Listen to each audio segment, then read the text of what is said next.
لە سەدەی 21 ژەنگ پێگە ڕۆڵێکی زۆر تایبەتی هەیە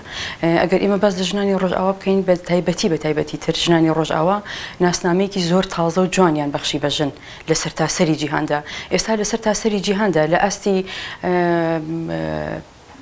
ئاستێکی سینەمایی زۆر بەتوانای وەکو هۆلیوودا ڕۆمان نووسەرەکان ڕۆمان ئەنووسن و هەوڵی ئەوە ئەکرێکە ئەو دۆکیومنتانی ژنانی ڕۆژئاوا کە بەدەستیان هێناوە بۆ خۆیان دروست کردووە لە ڕوبەڕووبەرنەوەی هێزە تیرۆریستیەکان و داعشدا هەوڵ ئەدرێ بکرێ بە ڕۆمان و چەندین عەقدیان کردووە نووسەرە بەناوبانگەکان لەسەر ئەوەی کە ئەم کتێبانە بکرێن بە فیلم لەسەر پێگە و ڕۆڵی ژن لە ڕۆژئاوایە بەڕاستی لە شکۆ و لە دەستکەوت و لە شتی باش بۆ ژن و بۆ جیهان هیچی ترمان نییە ئێمە بوتن ئێمە ئەگەر بێت و بەراورد بکەین لە نێوان ئەو وڵاتانی کە مافی ژنیان داوە چۆن ئەژین ژیان تیان ناچۆنەوە ئەو وڵاتانی کە باوەڕیان بەتوانای ژن نییە یاخود سنووردانانیان هەیە بۆ توانە و بەشداری ژنان لە حکوومەت و دەوڵەتداریدا ئەبینی جیاوازێکی زۆرە بینین بۆ نمونە لە ئاستی جیهاندا وڵاتی یوگ فنلەند دەمانەیە کە لە لایەن کۆمەڵی خانمووی گەنجەوی خۆت ئاساوە ئەچێ بەڕێوە ئەبینی پێشکەوتنێکی بەرچاو هەیە بەڵام لەوانەیە لە شوێنێکی تر ئەوە نەبێ لەوانەیە نەتوانن بەشداری بە ژنان پێ بکەن لەبەرەوە ئەوەی کە ناتوانێت بەشداری بەوە بکات دیارە لە دوو چەمکەوێ یا ناتوانێت یا قەناعەتی پێی نییە ئێمە ئەو سیستەمەت ئەگەر باس لە سیستمی بەس تەجروبە و ئەزمموی ڕۆژئاوا بکەین لەوێ ژن وەکو پێم وتی ژن ناسنامەیەکی تری دروست کرد بۆ ژن بەگشتی لە جیهانەوە بۆ ژنی کوردیش بە تایبەتی دەوری خۆیان زۆر بە جوانی بینی لە قیادەکردنی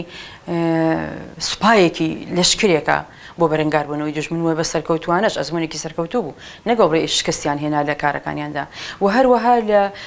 خۆبەڕێوەبەریە ئەبینی سیستمی هاوسەرۆکی لەوێ زۆر بە جوانی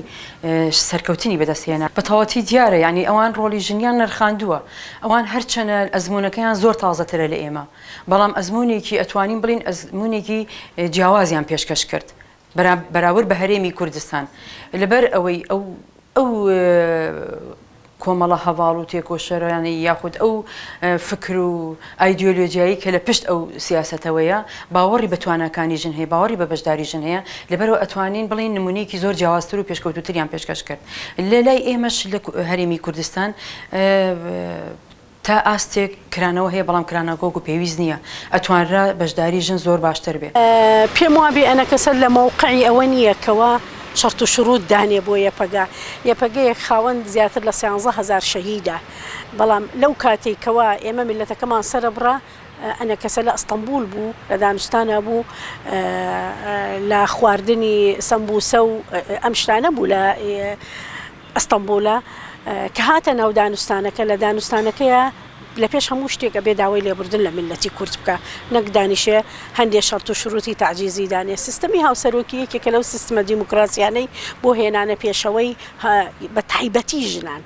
چونکە سێرەکەی لە زۆربەی زۆری ئەو کارانێکەوە یەپەگە پەیڕەوی ئەکات